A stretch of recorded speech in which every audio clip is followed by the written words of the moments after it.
Guys, Kurt and Richard Boy here, and welcome to my review of SpongeBob's Best Day Ever. And looks like we have a lot of things to talk about today, so let's get started. The first I want to mention is this. So the first thing we have is this promotion of Best Day Ever, saying like 24 hours to SpongeBob and leading up to a brand new episode, basically. So this is the first advertisement.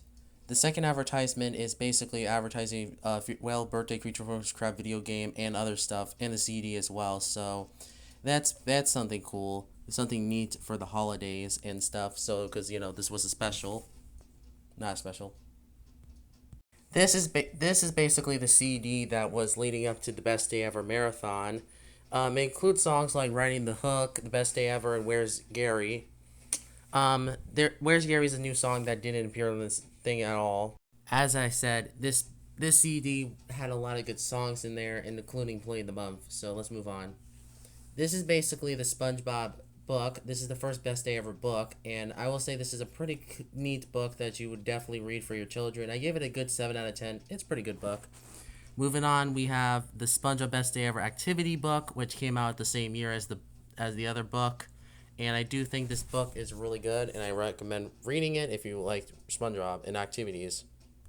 This is where we get interesting, where we're getting the Best Day Ever leapfrog game, where we talk about the leapfrog itself, which, as I said, this leapfrog game is pretty much a pretty decent tie-in to the episode.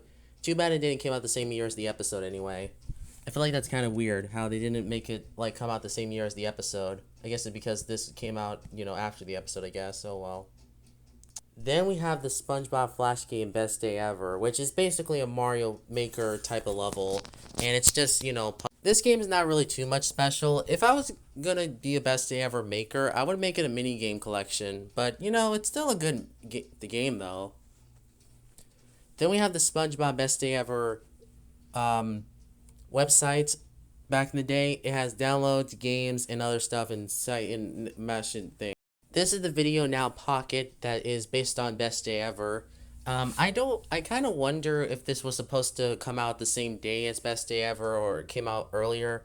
But I feel like they could have made this like a whole DVD release of Best Day Ever early or something. They could have made this on Video Now and then they could have had Best Day Ever on it, and it would make more sense personally. But let's move on.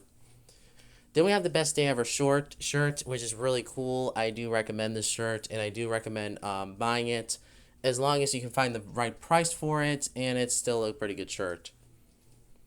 Moving on. SpongeBob Best Day Ever hat. Like I said before, I do recommend getting this if you're a SpongeBob fan, and I do think this is a pretty good buy for people who like Best Day Ever as much as I do. So, yeah, it's a pretty good. Then we got the longest one. This is basically a Best Day Ever plush, and this is based on the Best Day Ever episode. Aquatic Neptune uses these plushies in the Best Day Ever plushes in his videos anyway, so that's kind of interesting to be honest. I kind of wonder where he got those plushes, and I think it's from the Best Day Ever line, honestly. Same as Patrick plushes too. So there is a trivia on there said that Squidward once gave Squidward the Best Day Ever by taking him jellyfishing, but they did not have a good time because they were getting stung by jellyfish. Patrick had a one too, but I'm pretty sure it's probably the same as well. I don't know if every character had a plush based on Best Day Ever, but I'm pretty sure that Swan and Patrick had one, to be fair, so hopefully that's the case. Next up is the Best Day Ever gift card DVD-ROM.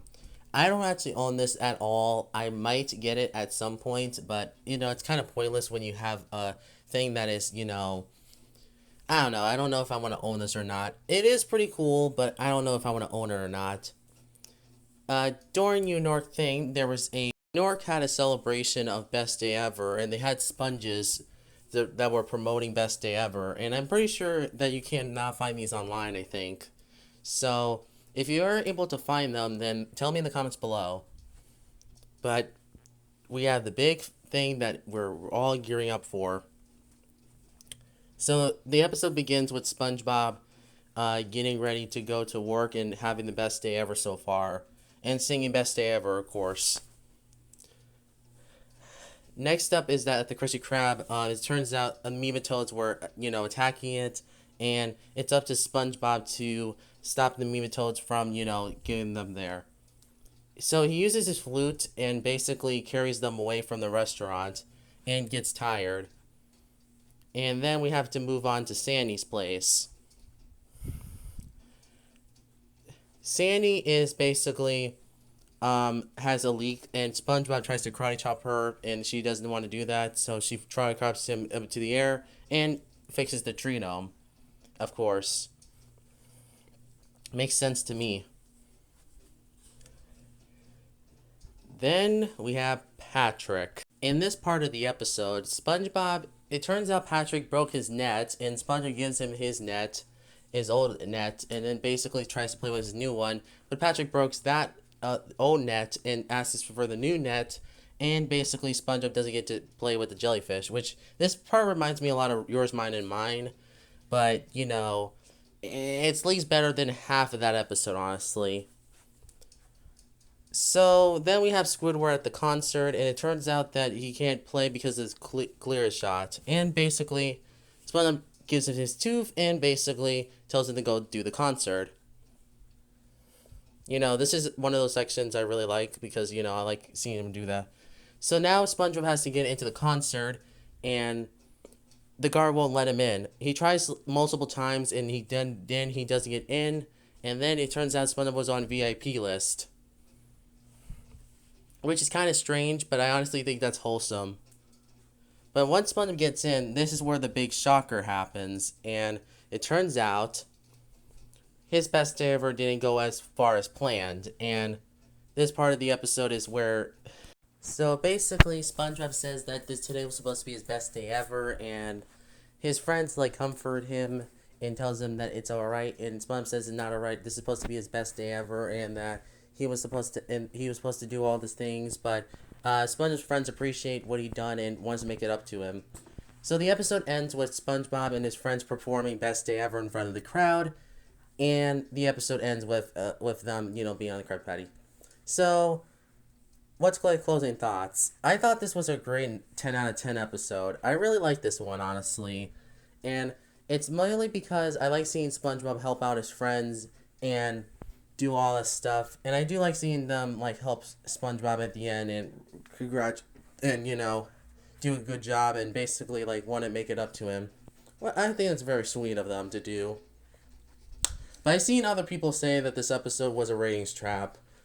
A ratings trap is basically where an episode is overhyped so much, and I can see why that happens, but it's not too bad in my opinion.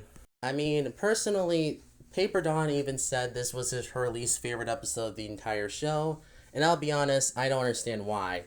Because I feel like this episode is amazing, and it has a lot of good qualities, and I like the jokes in there, and I do like seeing SpongeBob help out his friends, and also them, want to make it up to him, basically.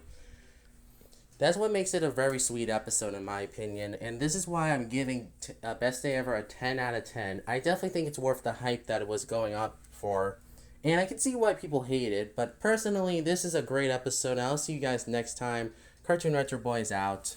Peace.